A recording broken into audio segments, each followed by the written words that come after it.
Министрлер кабинетинин төрагасы Акылбек Жапаров 2023 жылдын 3-11 сентябрында Бишкек шаарында өткөрүлгөн угусу начар жана дүлөйлөр арасында грек-рим жана эркин күрөш боюнча дүйнө чемпионатынын жеңүүчүлөрүнө акчалай сыйлыктарды тапшырды. Министрлер кабинетинин башчысы өлкөнүн президентинин атынан спортчуларды дүйнөнүн бардык өлкөлөрүнөн келген 250 спортчунун арасынан биздин балбандар командалык эсепте ардактуу 3-орунду ээлеген Мелдештеги жеңиши менен куттуктады. Министрлер кабинетинин төрагасы өлкө жетекчилиги дене тарбия жана спортту өнүктүрүүгө артыкчылыктуу көңүл буруп жатканын, ошондой эле мүмкүнчүлүгү чектелген жарандардын арасында спортту өнүктүрүүнүн өзгөчө ролун белгиледи. Соңунда Акылбек Жапаров спортчуларга акчалай сыйлыктарды тапшырды. 1-орун алгандарга 100 000, 2-орунга 80 000 сом, 3-орунга 70 000 сом берилди.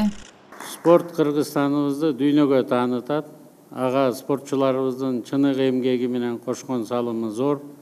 Биздин спортчулар Олимпиадада, Паралимпиадада, Сурдо Олимпиадада, Азия оюндарда бийиктиктерди багынтып жүрүшөт.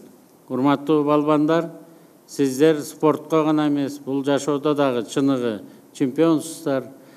Сиздер кармаган медалдар өлкөнүн сыймыгы, сиздер жеткен жеңиштер, сиздердин тырышкан жана талыкпаган, чарчабаган, өжөрлүк менен машыккан эмгек бул бардык жарандарыбызга күчтүү таасир берет жана эмгекке чыдамдуулукка үндөйт.